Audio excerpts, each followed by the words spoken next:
Iya. Halo, selamat siang Pak Ami. Iya. Dengan Selamat siapa ini? siang. Iya Pak Ami. Saya perkenalkan, nama saya Dimas dari Bang Pak. Ada apa Mas Boleh Dimas? minta waktunya 2 menit sebentar aja Pak. Saya ada kabar gembira buat Pak Dua Ami nih. menit ya? Iya, monggo.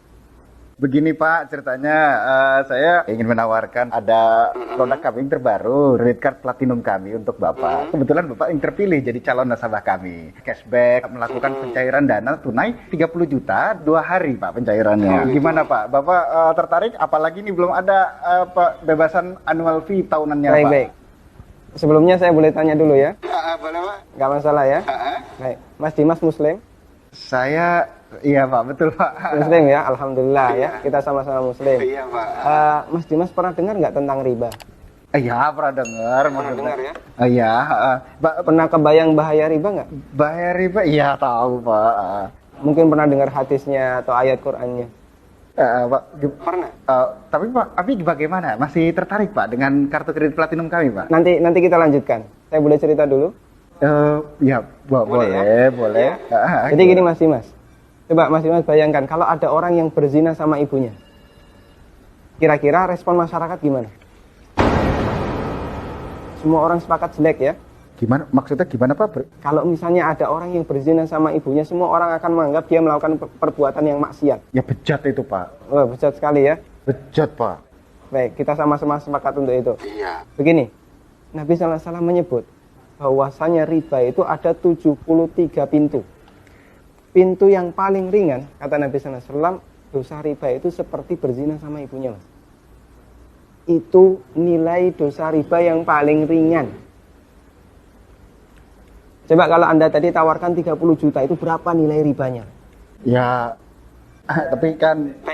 Saya lanjutkan boleh? Iya. Ya, kita lanjutkan dulu ya. Iya. Saya sebutkan, ini ada beberapa fase kehidupan manusia. Orang yang makan riba semuanya mendapatkan azab dari Allah. Pertama, ketika di dunia, orang yang makan riba itu ditantang perang oleh Allah.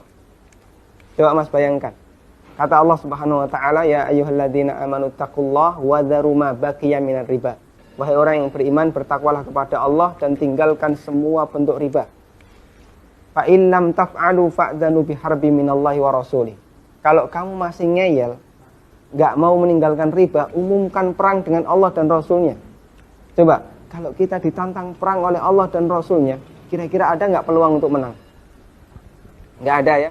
Ampun Pak. Ini yang pertama.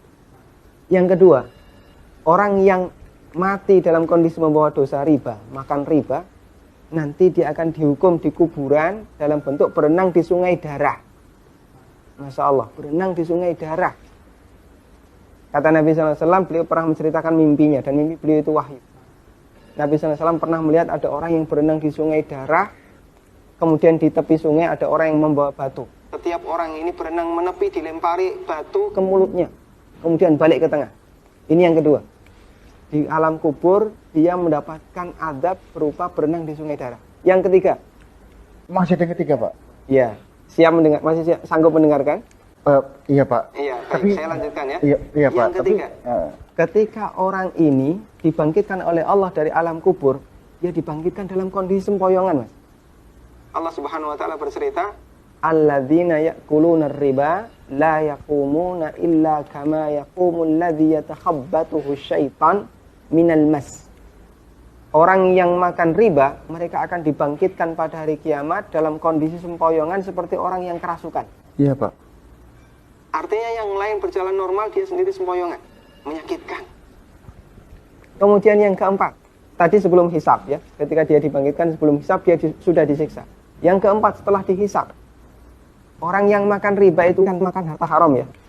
Iya Pak. Makan harta haram, kita sepakat itu. Kalau kemudian daging kita tumbuh dari sesuatu yang haram, berhak nggak dapat surga? Enggak Pak. Layak nggak dapat surga? Enggak Pak. Sementara tempat di akhirat cuma ada dua pilihan. Kalau nggak surga, neraka Pak. maka kata Nabi SAW, kullu lahmin nabata bin suhtin, setiap daging yang tumbuh dari sesuatu yang haram, kata beliau, annar aulabi. Iya Pak. Neraka lebih layak baginya. Coba Mas Dimas bisa perhatikan, dalam 4 fase kehidupan orang yang makan riba itu semuanya sengsara. Ketika masih hidup di dunia, dia ditantang perang oleh Allah.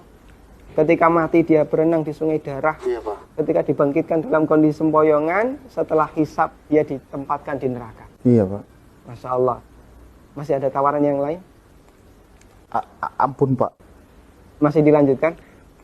Saya ampun Pak. Mas Dimas bisa renungkan Iya Pak. beberapa poin yang tadi saya sampaikan. Iya Pak. Nanti kalau misalnya ada sesuatu yang belum jelas, tidak masalah, hubungi saya lagi. Iya Pak. Kita akan lanjutkan diskusi tentang riba. Iya Pak. Bisa? Bisa Pak. Ya, terima kasih ya. Assalamualaikum. Waalaikumsalam.